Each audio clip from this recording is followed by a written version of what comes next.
black volcanic sands of Iwo Jima, to Korea's deadly seawall at Incheon, and that epic fight in the snow against the Chinese army at the Chosin Reservoir. Still later on the Perfume River at Hue, and in the steaming jungles and highlands of Vietnam. And now in the Afghan hills, the Khyber Pass and snowy crags. And in the deserts, lethal roadsides, and sinister back alleyways of Baghdad, the Persian Gulf, and the Horn of Africa.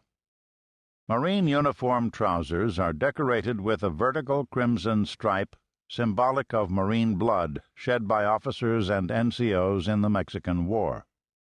Officers' caps are still marked with an embroidered cross, signaling to Marine snipers high above the hand-to-hand melee of a ship's deck just who was friend and not foe.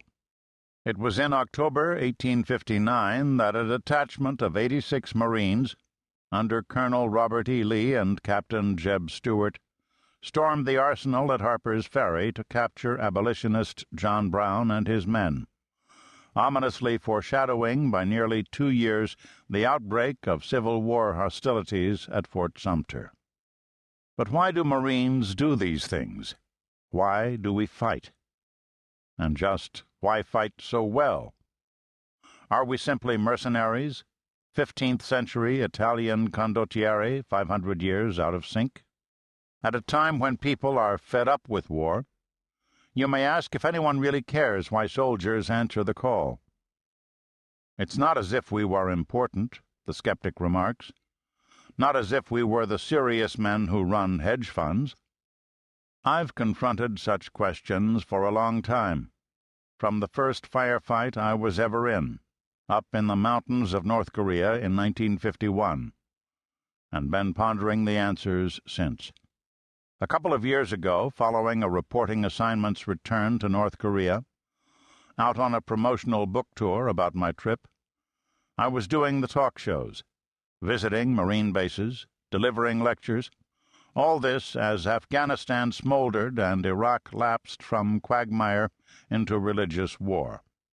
I was asked, and I asked myself and other Marines, why we went to war, when so many other Americans, and understandably so, were turning against even the notion of another war, one not begun out of necessity but of choice, almost out of feckless whim. It was then that I determined to begin work on this book.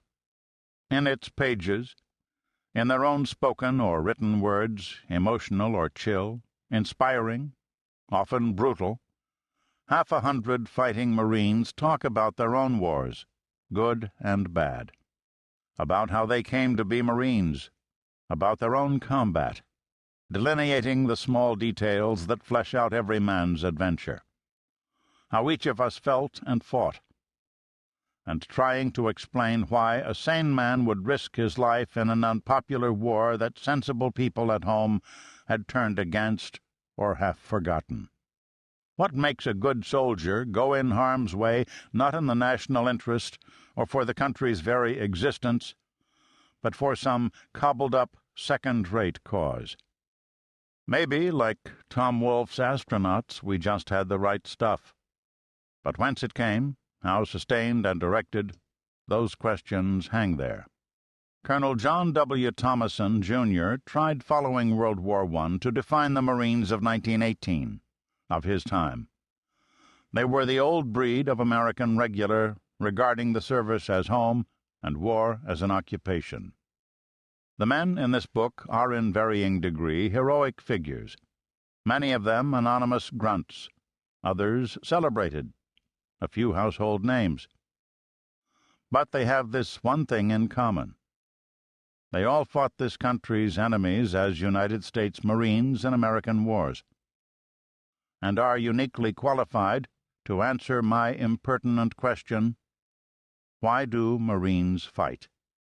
I fought in 1951-52 as a Marine officer in Korea, at first as a skinny, baby-faced, and untested replacement rifle platoon leader, later promoted to first lieutenant and rifle company executive officer, then to battalion